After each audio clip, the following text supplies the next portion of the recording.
Hey, everybody, and welcome to this episode of Beyond Day One. We're so glad that you've joined us because we are continuing our conversation around the communication advantage. Now, last week we opened up and began to talk about how important communication is, how it actually is an essential skill for you to have. And it's one that impacts so many others of the soft skills that you use every day that without a good standing in communication, you're going to find trouble. So we're working to grow our communication skill set. And we've found the next piece of that puzzle. We've got to it's almost like making a sandwich. If we got a communication sandwich, we need to put something in the center of that sandwich so that this sandwich just rocks. And the thing we need to put in the middle of that sandwich is listening, because listening and communication go hand in hand. So many times you've had bosses, I've had bosses where they almost are hardly listening to what it is you're saying.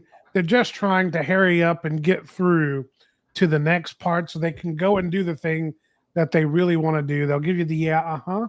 Okay, yep. All right, we'll get back to that.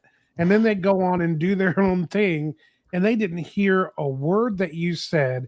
And so there's never any progress off of that. I remember a guy, I almost hate to say this, but there was a guy at my church and he was one of the greeters. And he would go and bounce around and talk to all the people, which was great, a wonderful skill to have. But you could always tell he only wanted to talk to you for 2 seconds. And after 2 seconds, his interest in you had waned. And so then he'd be looking around the room around you while you were talking and was always ready to just move on, and you felt it. And so that would not give you the kind of experience that he had probably hoped that he was giving you in that environment. So we've got to learn to listen, and not just listen, but to be good listeners. I've got to get some help in having this conversation. So I've brought with me, as usual, Philip and Ryan.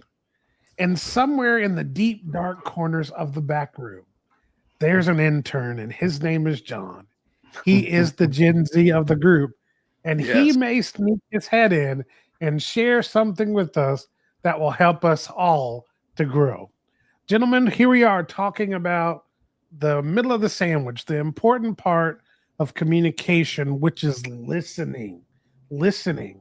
Kind of give everybody an opening salvo. What's your take on listening and why is it so important? Philip. Well, listening, I think, helps to confirm that you're understanding what the person's saying. Actually, active listening, I guess, is a better way to put it. It's helps to confirm that you understand or hear what the person's saying.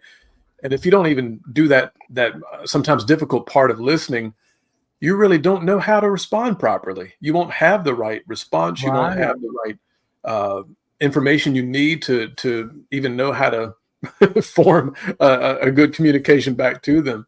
So I definitely think that listening, it's underrated. It actually is very, very underrated in terms of carrying on conversations with people.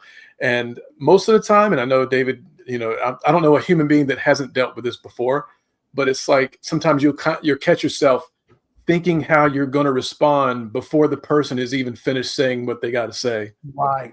Before they even finish their sentence, you're already more focused on, okay, well, I got to tell them this, I got to tell them that. And you realize later, dang, as soon as I started trying to form my own thing, I stopped really listening to what they were saying. So that's a skill I think is necessary to develop as well when you're talking about learning how to be an active listener. Philip, that's so good. As I don't know if I've ever mentioned, I may have mentioned last week that my wife and I, when we're not doing these kinds of things, we're certified marriage coaches. And let me tell you, we have worked with hundreds of couples. And one of the things that I can tell you is that at the crux of most problems is the breakdown in communication. And Yeah. if you take it a step further, it's because we never really heard what our partner was saying in the first place. Yeah. And so we're always, like you just said, Philip, we're always working from a perspective of, I want to communicate what's important to me and I want to make sure I'm heard. So that's where all the push is towards. And it's never this stop that says, wait a minute, in order to make sure I'm heard, I probably also need to make sure that I'm hearing. So Yeah. let me suspend all the things that I've got to say and I want to say, and all the things that I'm thinking for a moment to just purely hear that person out and see what it is that they've got to say. I'm going to teach you another principle on top of that in a minute. But Ryan, how about you? What's your take on this concept of listening? I think, like, even if you go back to last week and you watch this, I'm seeing a common theme, and the theme is relationships. And, so often in business, and when you get into the grind and you get into the doing and you get into the checking the boxes and meeting the goals and hitting the standards and trying to hit the all the mile markers and everything, you can get so caught up in going that you forget that business is about relationship. Whether you're at an entry level position trying to work your way up and talking with senior level people, or if you're a leader of a lot of people and you have to bring people along with you, it's easy to forget that. And when you're always trying to hit the next milestone and the next mile marker and hit the goals and make the budget, when you're talking with somebody, it's easy to be like that guy in David's church, to look around somebody and thinking about the next conversation, thinking about the next email. Oh, there's a text message. And all the while you have somebody in front of you that's trying to talk to you and trying to help you and trying to hear from you and trying to get direction from you, or vice versa. And so I think listening is what really makes us have that human connection in relationships. Yep. Yeah, I completely agree with you, Ryan. And there's a great quote from Gary Smalley, and he says it simply, life is relationships. Everything else is just details. Wow. And so That's you can see that at work with what Ryan is saying. And that is just this concept that within every conversation is an opportunity to build a relationship. Are we trying to become besties with everybody? No, but we relate to one another in different ways. When we're at work, we relate to each other as boss to employee. We relate to one another as coworkers. Sometimes we relate to each other as colleagues or co-managers, or the different ways that we relate.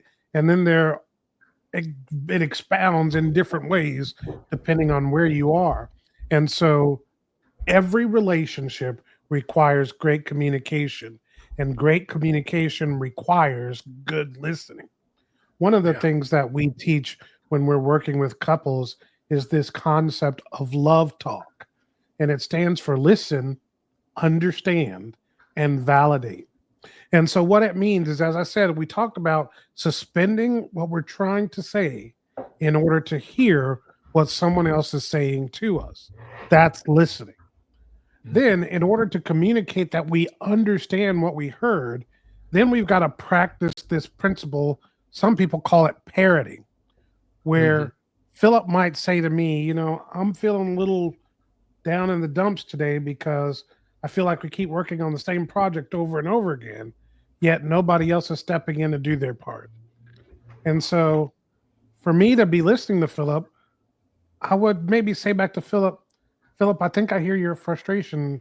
What I hear you saying is that you're frustrated because you feel like you're doing your part in the project, but others aren't stepping up to the plate and doing their project so you can bring this to completion. Is that what I hear you saying, Philip? Right. And Right. Philip can verify that that's what he's heard, that's what he's saying, or he could say, no, it's a little bit more than that and give me more. But as often as I give back to Philip what I hear him saying, I am validating my understanding of what it is that Philip is communicating. But then on top of that, I'm also validating for Philip that I understand what he's saying. And now Philip can have a little comfort to say, wow, I said what I needed to say, and he seems to get it.